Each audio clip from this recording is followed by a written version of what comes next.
Hello दोस्तों, तो कैसे हैं आप लोग। आई होप आप लोग अच्छे होंगे और स्वस्थ होंगे।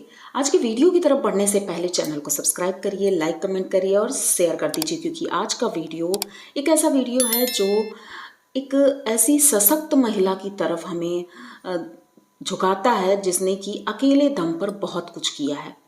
और कहने को तो परिवार बहुत बड़ा है, लेकिन फिर भी आज वो अकेले रह रही है अपनी दो बच्चियों के साथ। तो बात हम करते हैं सपना की।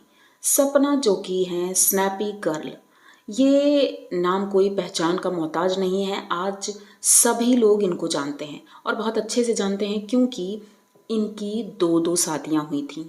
दोनों भाई थे और दोनों से शादियां हुई थी, और आज के टाइम पर उनके दोनों पति उनके साथ नहीं हैं। उनके ससुराल वालों ने उनके साथ बहुत गलत व्यवहार किया जब से उनके दोनों पति गुजर गए। उसके बाद से उनका जीना वहाँ मुश्किल हुआ, पर वो जीने को मजबूर इस वजह से हुई और मजबूत भी बनी, क्योंकि उनका एक वहाँ साथी था। कौन? उनकी ननद अंशु। अंशु जो कि बचपन से उस घर में रहती थी, उनकी सास की भाई की बेटी, जिसे इन्होंने गोद ले लिया था। एक तरह से कह सकते हैं कि गोद बिना नाम लिखित के किस ऐसे ही ले लिया था, तो कुछ मतलब लिखा पढ़ी नहीं हुई थी, ऐसे ही ले लिया था उन्होंने, क्योंकि इनकी कोई बेटी नहीं थी, सिर्फ दो बेटे थे। अब इनके सास ससुर ये देख रहे थे कि इनकी जो बेटी है, मुंह बोली बेटी, वो अपनी भाभी से कुछ ज़्यादा ही कनेक्ट है। अब इस वजह से उन्होंने अंशु को सबसे पहले घर से बाहर किया। किसी तरह समझा बुझा कर उससे कहा कि बेटा तुम अपनी मम्मी के पास रहो, वो बार बार फ़ोन करती हैं, बुलाती हैं, अकेली हैं। तो अंशु को भी लगा कि मेरी वजह से इनके घर में झगड़ा होता है। उस वक्त तो हमें यही समझ में आया था, और अंशु अपने घर चली जाती है। और इधर सपना अकेली पड़ गई थी, उसकी दो बेटियां थी। इतना ज़्यादा उसका शोषण हो रहा था वहाँ पर, सास के ताने, ससुर जी के ताने, रिश्तेदारों के ताने, और अकेली महिला के लिए करेगी क्या। स्नैपी लेकिन अपने नाम की वजह से इतनी फेमस थी कि उसका चैनल बहुत अच्छा चल रहा था, कमाई भी अच्छी खासी हो रही थी। और उसका एक और चैनल था द रॉट, जो कि इनके पति का था, पहले पति का। तो ये दोनों चैनल लेकर के अपनी दोनों बच्चियों को लेकर उस घर से अंशु के जाने के बाद वो बाहर चली जाती है। अब इनके सास ससुर ने इन्हें रोका भी नहीं, क्योंकि वो तो चाहते ही थे कि वो चली जाए। शुरू से घर में इतनी सारी कंट्रोवर्सी हुई, बहुत ज़्यादा हुआ। जब वो चली गई, ये अपने मायके गई, मायके वालों ने इन्हें काफ़ी दिन अपने घर में रखा, लेकिन उसके बाद इन्होंने डिसाइड किया कि मैं खुद का घर लूँगी। पैसे तो इन्होंने जोड़ ही लिए थे, लेकिन मेहनत करके, मशक्क़त करके एक अपना छोटा सा घर ले लिया।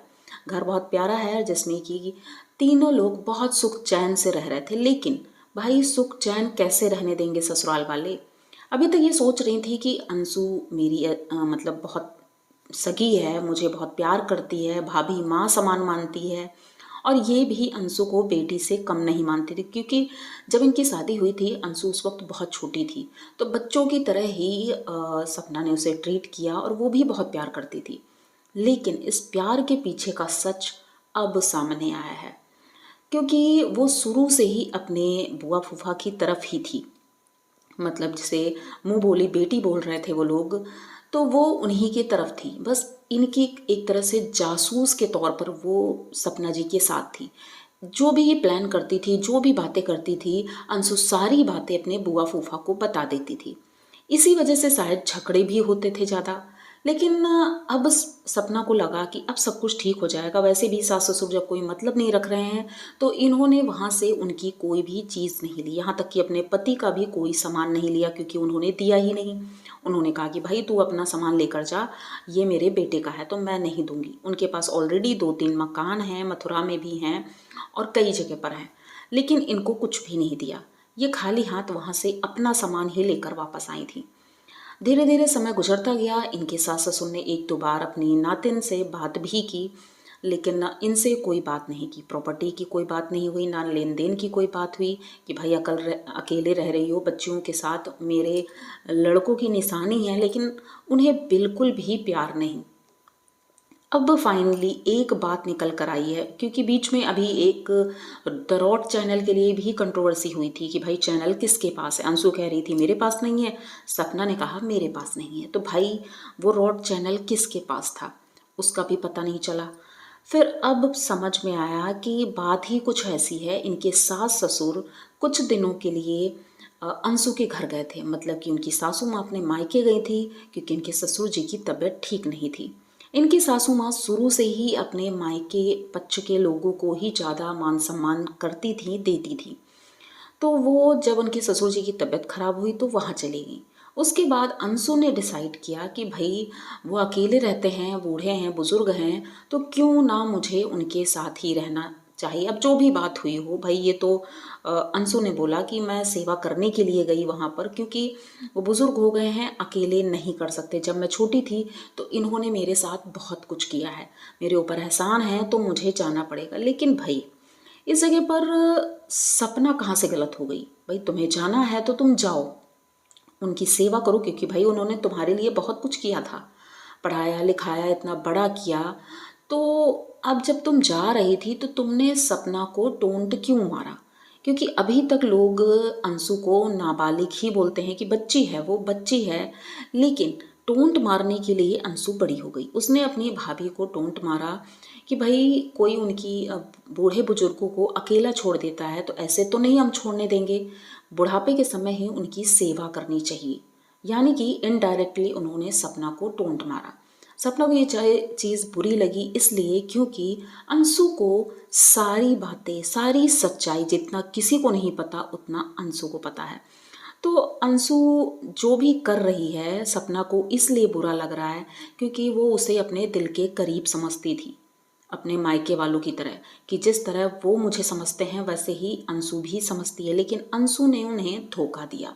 जबकि अंशु की चेन और अंगूठी जब सपना के पास थी तो सपना ने बकायदा उसको वापस कर दिया। उसके गांव जाकर उसने वापस किया था कि भाई अंशु का सामान मेरे पास है तो मैं उसे वापस कर देती हूँ। लेकिन अंशु ने सपना के बारे में कुछ भी नहीं सोचा, ये भी नहीं सोचा कि वो अकेली रह रही है, किस तरह से रह रही है, कुछ भी नहीं सोचा।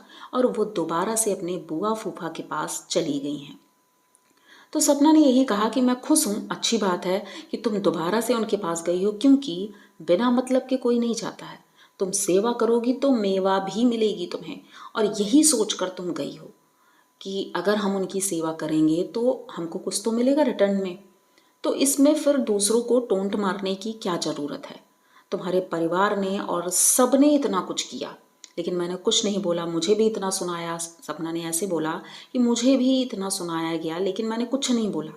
लेकिन अब ये टोंट मारने का क्या मतलब हुआ? तुम्हें सेवा करनी है, तुम सेवा करो।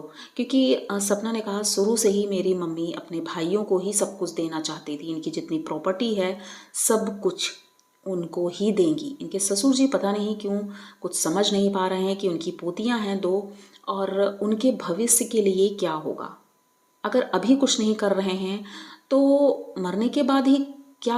अगर मरने के बाद इन्हें कुछ मिलता है तो उसका क्या ही मतलब? जब जीते जी तुम कुछ नहीं कर सकते तो मरने के बाद के लिए अगर कुछ सोचा भी होगा तो उसका क्या मतलब है?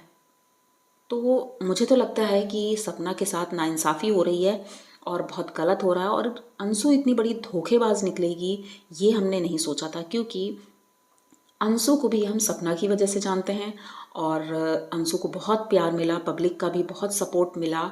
लेकिन अंशु जब वहाँ पहुँची तो अंशु ने ये भी कहा कि मैं यहाँ आ तो गई हूँ लेकिन अब मुझे बहुत ज़्यादा सुनना पड़ेगा, पब्लिक से, सोशल मीडिया से, सबसे सुनना पड़ेगा, क्योंकि कहीं ना कहीं वो गलत तो है ही।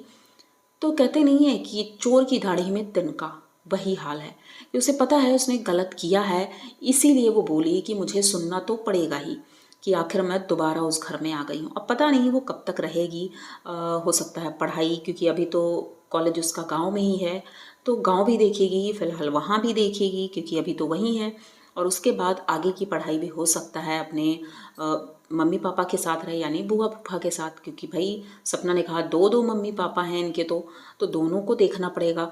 तो अब जो भी चल रहा है मुझे तो ऐसा लग रहा है कि सपना को बुरा बहुत ज़्यादा लगा। जिस तरह से वो वीडियो में बोल रही थी, बार बार एक ही बात बोल रही थी कि तुम खुश रहो, बस जो कर रही हो बहुत अच्छा कर रही हो और बहुत सही कर रही हो, तो खुश रहो। ये पॉइंट सपना ने कई बार मारा है।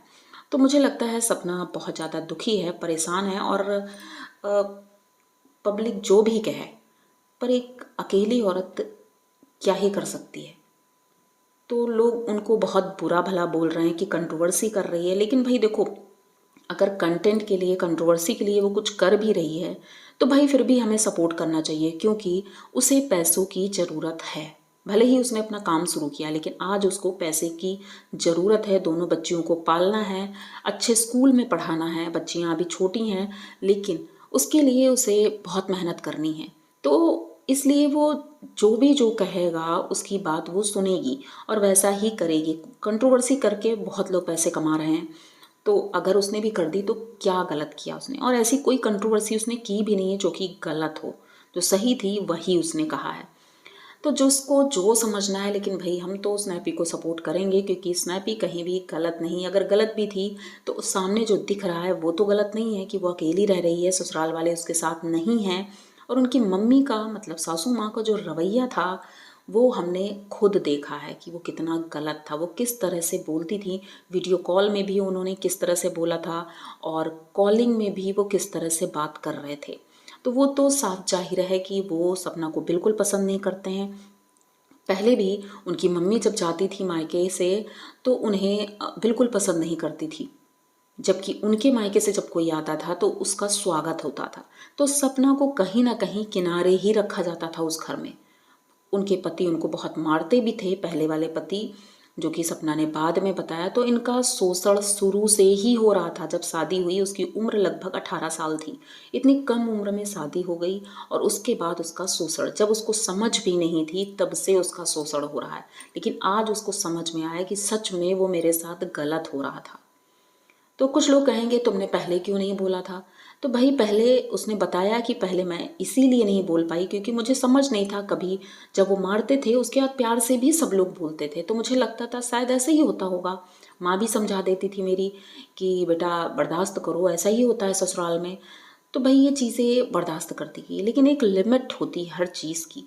अब उसके पति नहीं रहे तो सब लोग उसके सर पर इल्ज़ाम डालते रहे कि इसी में कोई खोट है, इसी वजह से दोनों पति चले गए। तो भाई हम किसी को गुनहगार या बेगुनाह नहीं ठहरा सकते हैं। बस इतना कहेंगे कि भाई जिसे सपोर्ट की ज़रूरत है तो उसे सपोर्ट करना चाहिए।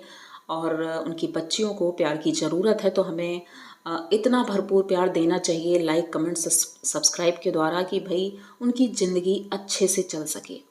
तो दोस्तों, अगर आज का ये छोटा सा वीडियो आप लोगों को पसंद आया तो प्लीज़ चैनल को सब्सक्राइब करिए, लाइक कमेंट करिए और शेयर कर दीजिए, क्योंकि ऐसे ही स्पेशल और अच्छे वीडियो मैं लेकर आती रहती हूँ जो आप लोगों को पसंद भी आते हैं।